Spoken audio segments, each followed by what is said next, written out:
And who better than one of India's best-known army veterans to bust some of these myths and the politics that has been allowed to precipitate, thanks to people like Sanjay Singh of the Aam Aadmi Party, Tejasvi Yadav of the RJD, all gamely playing politics over something that is patently false. Lieutenant General Rakesh Sharma is Distinguished Fellow for the Centre for Land and Warfare Studies. Welcome, General Sharma. Good to see you, sir. What did you make of this, sir? Thank you, sir.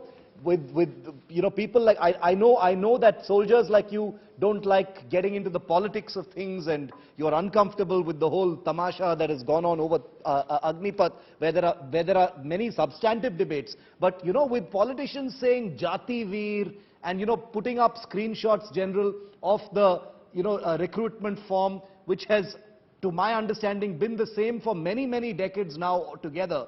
Can you clarify this for us, sir? Is there anything to be so angry about? Thank you, Shiv, for inviting me. And let me say that I'm outraged at the entire controversy that started today morning. Yeah. It is painful and it is hurtful to hear all this. That's because people have lack of knowledge as to how recruitment takes place in the armed forces over the period of 7 decades, as also how does a man get administrated, a woman get administered over the period of his career. So people do not know it, and that's why they create such kind of heavy words like Jaativeer or whatever it is being called, and it's painful. Now let me state it this way, that 75% of the army is all India all class, and 25% odd would be people belonging to the same cohesive units like the Sikhs or the Gurkhas or the Dogras. And if you follow that simple principle, the recruitment is carried out on the basis of merit, perfectly on merit, nothing to do with religion, nothing to do with caste. There is just no contention of this kind. It's held transparently, fairly in the open. People run together. It is not even that time known who's what caste or religion. It is tested separately. The written test is carried out for everybody else. The merit is formed exactly as merit is supposed to be formed. There is just no religion and caste.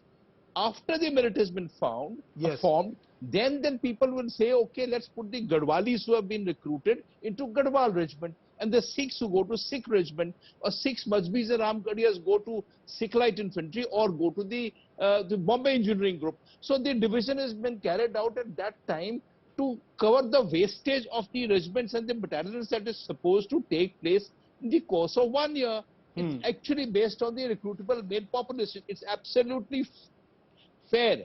Now, for example, I'll tell you Jackalite infantry. Jackalite infantry comes from Jammu and Kashmir as 50% Muslims and 50% Hindus. That's a level laid down. Now, it's on the basis of the number of people in a battalion. You get a Maulvi posted, or you get a Pujari posted, or a Padri posted. So for a Assam regiment unit, if there are 125 people, they will be authorized a Padri. It is supposed to be, that's part of a secular traditions of this Sarv Dharam traditions of the armed forces. So I think this is actually a false controversy being created, and it's causing deep amount of anguish among the soldiers also.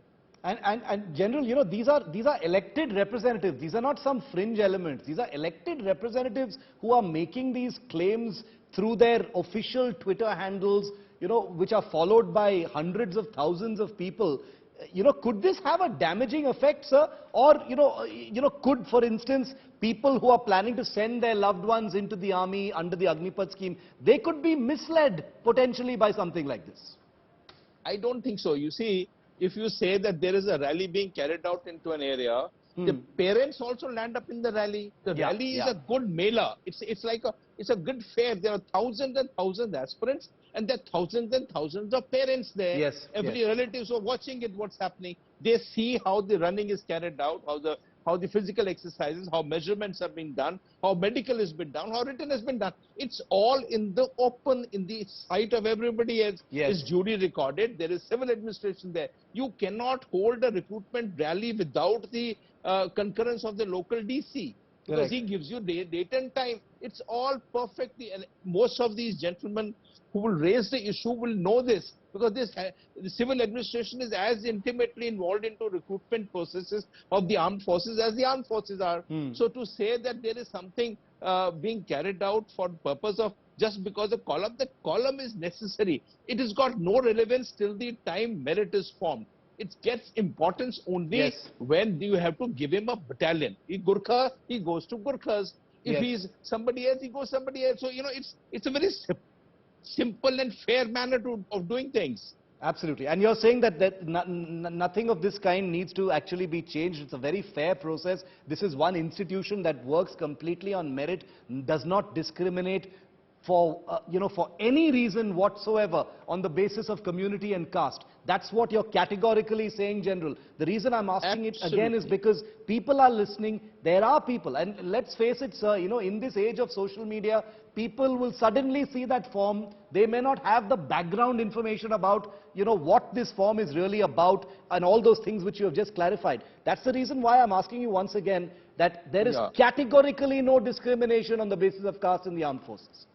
Till the time recruitment is carried out, the merit list is made, there is absolutely no discrimination. This is only for allotment of regiments that you require to know, okay, he belongs to which region or which area or which religion, so he gets divided according to that. And nowadays in the new Agnipath scheme, there is all India, all class recruitment. Yeah. It is the whole culture is going to change. It's going to be a new army in the course of next 10 years. This is getting fairer and fairer and fairer as time is passing. I think this controversy has been created to pull back. And I think I feel personally singularly perturbed by this controversy. Do you, one final question, General, then.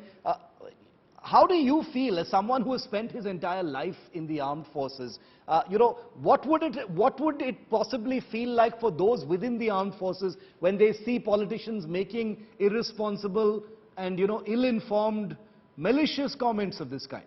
How would it feel to soldiers and officers?